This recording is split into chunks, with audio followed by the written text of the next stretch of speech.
नमस्कार। इस ब्रीफिंग में शामिल होने के लिए आप सभी का धन्यवाद।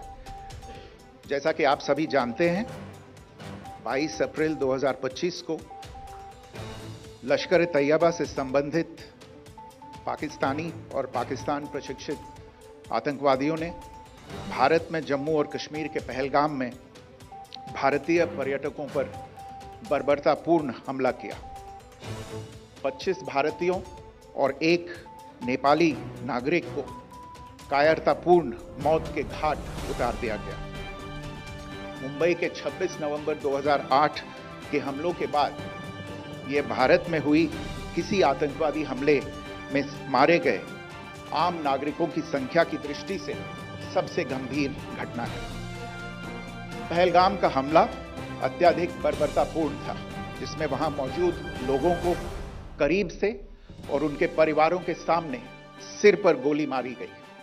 हत्या के इस तरीके से परिवार के सदस्यों को जानबूझकर आघात पहुंचाया गया। साथ ही उन्हें यह नसीहत भी दी गई कि वे वापस जाकर इस संदेश को पहुंचा दें। यह हमला स्पष्ट रूप से जम्मू और कश्मीर में बहाल हो रही सामान्य स्थिति को बाधित करने के उद्देश्य से किया गया था। चूंकि पर्यटन फिर से अर्थव्यवस्था का मुख्य आधार बन रहा था, इस हमले का मुख्य उद्देश्य इसे प्रतिकूल रूप से प्रभावित करना था। पिछले वर्ष आप सभी जानते हैं 2.25 करोड़ से अधिक पर्यटक कश्मीर आए थे।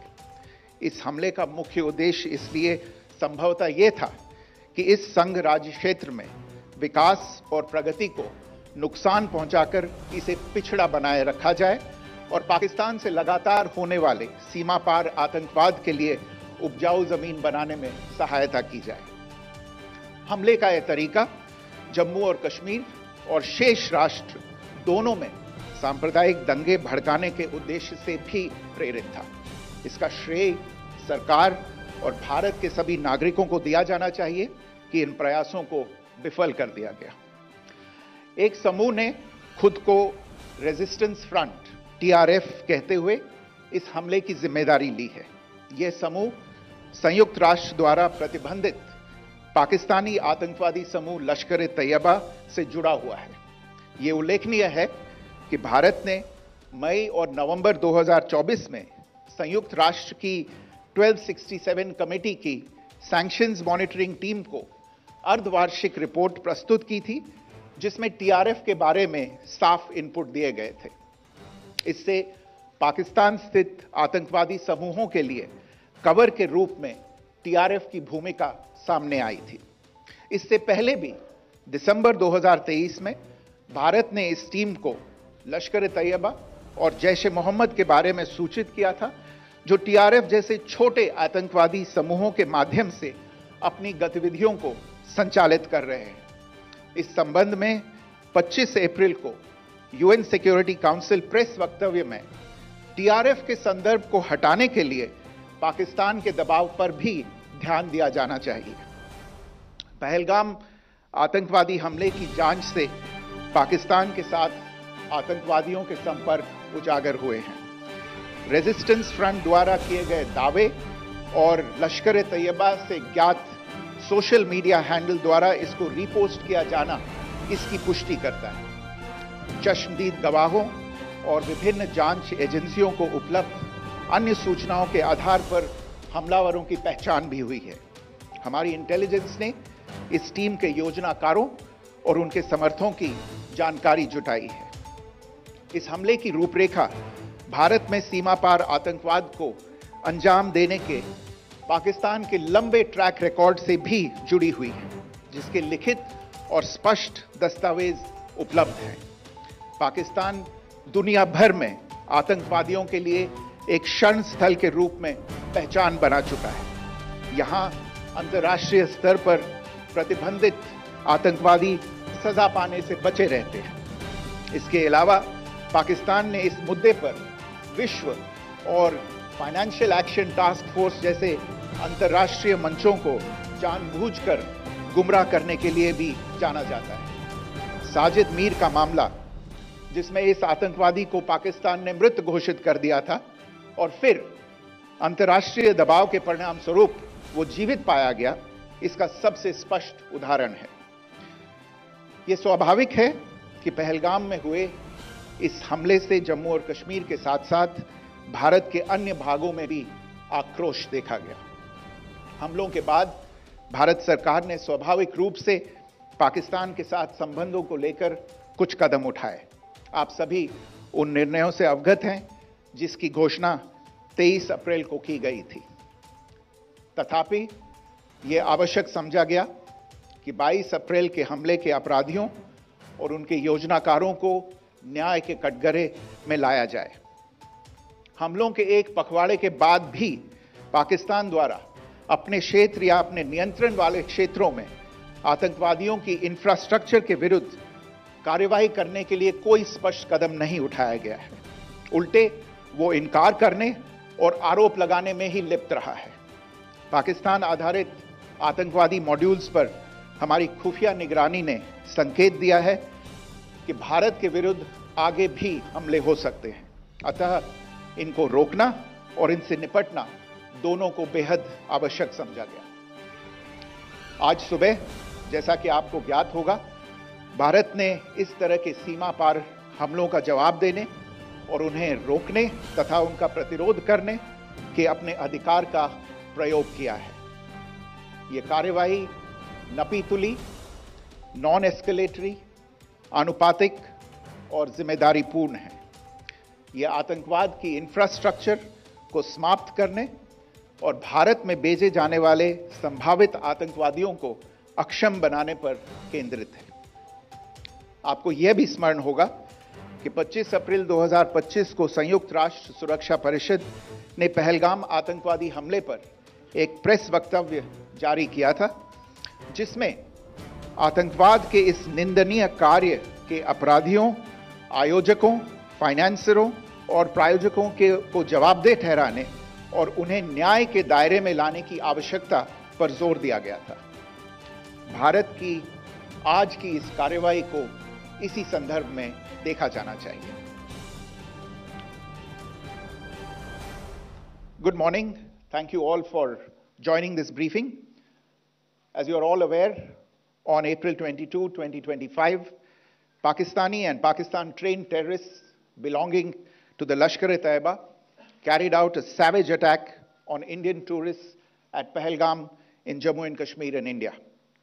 They murdered 26 people, including one national of Nepal, causing the largest number of civilian casualties in a terrorist attack in India since the 26 November 2008 attacks in Mumbai. The attack in Pahalgam was marked by extreme barbarity, with the victims mostly killed with headshots from close range and in front of their families. Family members were deliberately traumatized through the manner of the killing, accompanied by the exhortation that they should take back the message. The attack was clearly driven by the objective of undermining the normalcy returning to Jammu and Kashmir. In particular, it was designed to impact the mainstay of the economy, tourism, with a record 23 million tourists visiting the valley last year. The calculation, presumably, was that harming growth and development in the Union Territory would help keep it backward and create fertile ground for continued cross-border terrorism from Pakistan. The manner of the attack was also driven by an objective of provoking communal discord, both in Jammu and Kashmir and the rest of the nation. It is to the credit of the government and the people of India that these designs were foiled. A group calling itself the Resistance Front has claimed responsibility for the attack. This group is a front for the UN-proscribed Pakistani terrorist group Lashkar-e-Taiba. It is notable that India had given inputs about the TRF in the half-yearly report to the monitoring team of the UN's 1267 Sanctions Committee in May and November 2024, bringing out its role as a cover for Pakistan-based terrorist groups. Earlier too, in December 2023, India had informed the monitoring team about Lashkar and Jaish-e-Mohammed operating through small terror groups such as the TRF. Pakistan's pressure to remove references to TRF in the April 25 UN Security Council press statement is notable in this regard. Investigations into the Pahalgam terror attack have brought out the communication notes of terrorists in and to Pakistan. The claims made by the Resistance Front and their reposting by known social media handles of the Lashkar-e-Taiba speak for themselves. Identification of the attackers based on eyewitness accounts as well as other information available to law enforcement agencies has also progressed. Our intelligence has developed an accurate picture of the planners and backers of this team. The features of this attack also tie in with Pakistan's long track record of perpetrating cross-border terror in India, which is well documented and beyond question. Pakistan also has a well-deserved reputation as a haven for terrorists from around the world, with internationally proscribed terrorists enjoying impunity there. In addition, Pakistan has been known to willfully mislead the world and international forums such as the Financial Action Task Force on this issue. The Sajid Mir case, in which this terrorist was declared dead and then, in response to international pressure, brought back to life, found alive and arrested, is the most glaring example. The latest attack in Pahalgam has understandably generated deep anger in Jammu and Kashmir and in other parts of India. Following the attacks, the Government of India naturally responded with a set of initial measures relating to our engagement with Pakistan. You're all aware of the decisions that were announced on the 23rd of April. However, it was deemed essential that the perpetrators and planners of the 22nd April attack be brought to justice. Despite a fortnight having passed since the attacks, there has been no demonstrable step from Pakistan to take action against the terrorist infrastructure on its territory or on territory under its control. Instead, all it has indulged in are denials and allegations. Our intelligence monitoring of Pakistan-based terrorist modules indicated that further attacks against India were impending. There was thus a compulsion both to deter and to preempt.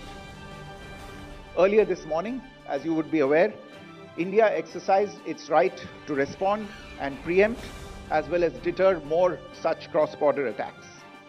These actions were measured, non-escalatory, proportionate and responsible.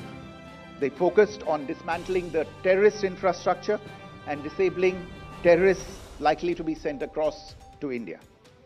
You would also recall that the Security Council on 25th April 2025 had issued a press statement on the Pahalgam terror attack, underlining, and I quote, the need to hold perpetrators, organizers, financiers and sponsors of this reprehensible act of terrorism accountable and bring them to justice, unquote.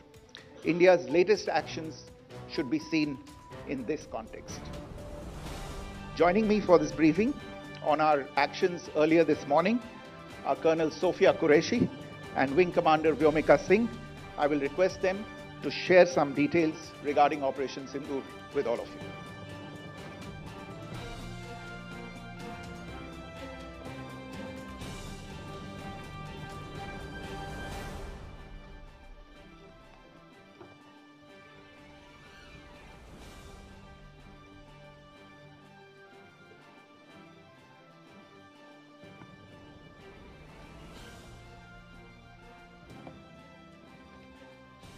सुप्रभात देवियों और सज्जनों, मैं colonel Sophia Qureshi और मेरे साथ wing commander Vyomika Singh आज आपको 6 से 7 मई 2025 की रात 1:05 से 1:30 बजे के बीच भारतीय सशस्त्र बलों द्वारा अंजाम दिए गए ऑपरेशन सिंदूर के बारे में जानकारी देंगे। ऑपरेशन सिंदूर 22 अप्रैल को पहलगाम में हुए विभत्स आतंकवादी हमले के शिकार मासूम नागरिकों व उनके परिवारों को न्याय देने के लिए लॉन्च किया गया था।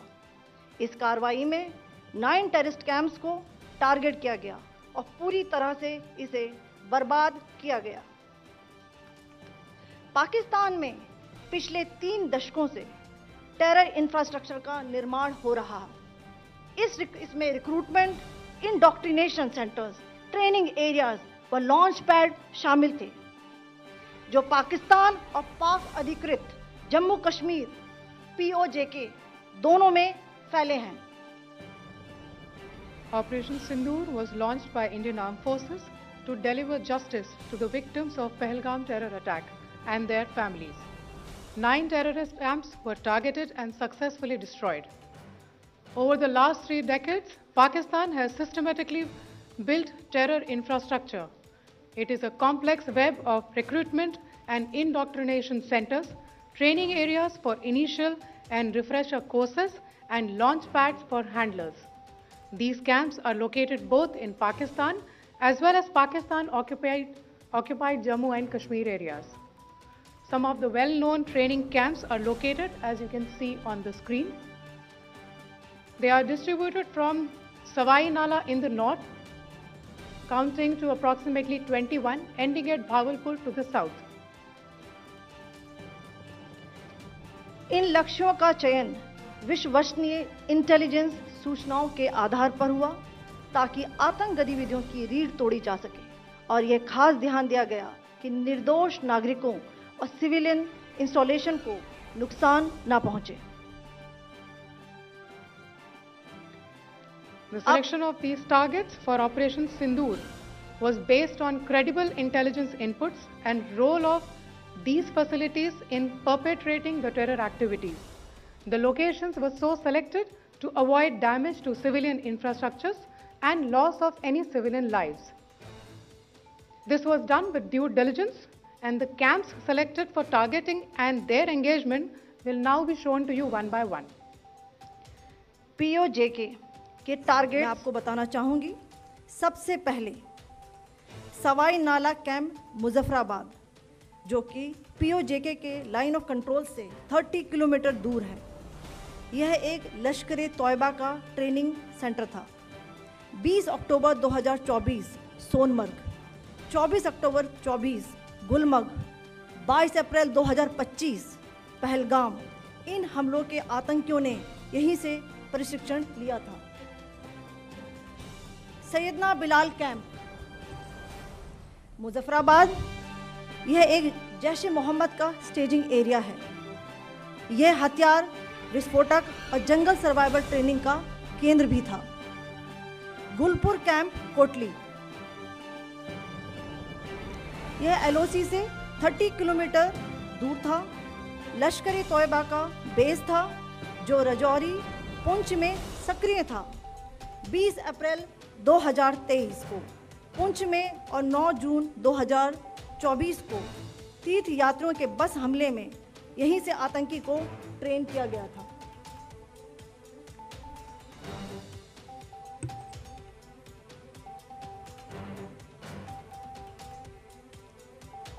बरनाला कैंप बिम्बर, यह LOC से 9 किलोमीटर दूर है।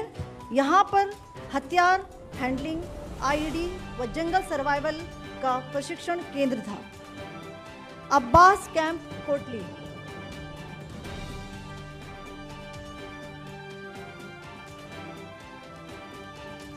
यह LOC से 13 किलोमीटर दूर है। लश्कर-ए-तौयबा का फिदाइन यहाँ तैयार होता था। इसकी कैपेसिटी 15 टेररिस्ट को ट्रेन करने की थी।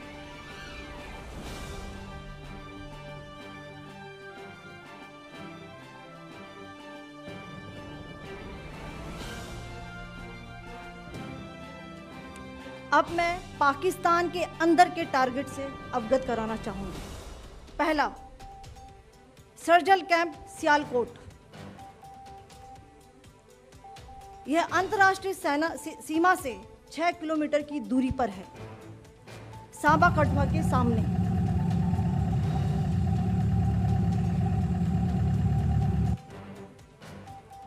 मार्च 2025 में जम्मू एंड कश्मीर पुलिस के 4 जवानों को की जो हत्या की गई थी, उन आतंकवादियों को इसी जगह पर ट्रेन किया गया था। दूसरा, महमूना जाया कैंप सियालकोट, यह 18 से 12 किलोमीटर IB से दूर था। हिजबुल मुजाहिदीन का बहुत बड़ा कैंप था। ये कठुआ जम्मू क्षेत्र में आतंक फैलाने का नियंत्रण केंद्र था। पठानकोट एयरफोर्स बेस पर किया गया हमला भी इसी कैंप से प्लान और डायरेक्ट किया गया था। मरकज ताइबा मुरीद के, यह आईबी से 18 से 25 किलोमीटर दूरी पर है। 2008 के मुंबई हमले के आतंकी भी यहीं से प्रशिक्षित हुए थे। अजमल कसब व डेविड हेडली भी यहां ट्रेन हुए थे।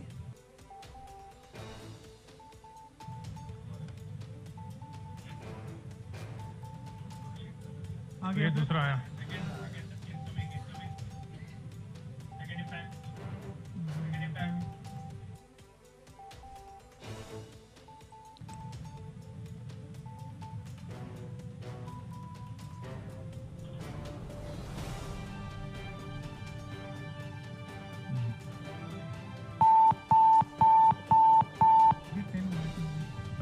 Enclosure same ही है। It has hit the target.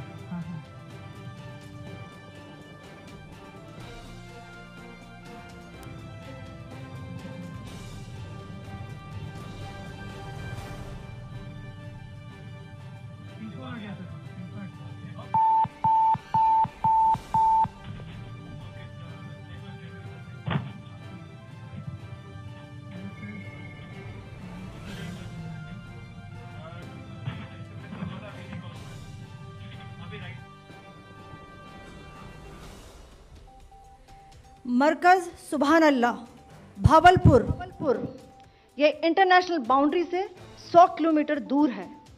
Jaish ए मोहम्मद का मुख्यालय था। यहाँ पर रिक्रूटमेंट, ट्रेनिंग व इंडोक्ट्रिनेशन का केंद्र भी था। शीर्ष आतंकी अक्सर यहाँ आते थे। मैं आप सबको बताना चाहती हूँ कि किसी भी सैन्य ठिकाने का निशाना नहीं बनाया गया और अभी तक किसी तरह की नागरिक क्षति की रिपोर्ट नहीं है। धन्यवाद। जय Hind. The strike on the terror camps were undertaken through precision capability, as shown to you. A niche technology weapons with careful selection of warheads was ensured so that there will be no collateral damage. The point of impact in each of the target was a specific building or a group of buildings. All the targets were neutralized with clinical efficiency, and the results reiterate the professionalism of the Indian Armed Forces in the planning and execution of their operations. No military establishments were targeted. India has demonstrated considerable restraint in its response. However, it must be said that the Indian Armed Forces are fully prepared to respond to Pakistani misadventures, if any, that will escalate the situation. Jai Hind, and thank you very much. Ladies and gentlemen, friends in the media, I ask your indulgence today in view of the fact that this is still an evolving situation. We will therefore not be able to take questions and answers today, but we will come back for more updates and more briefings shortly. Thank you all very much for joining us this morning. Thank you. Jai Hind.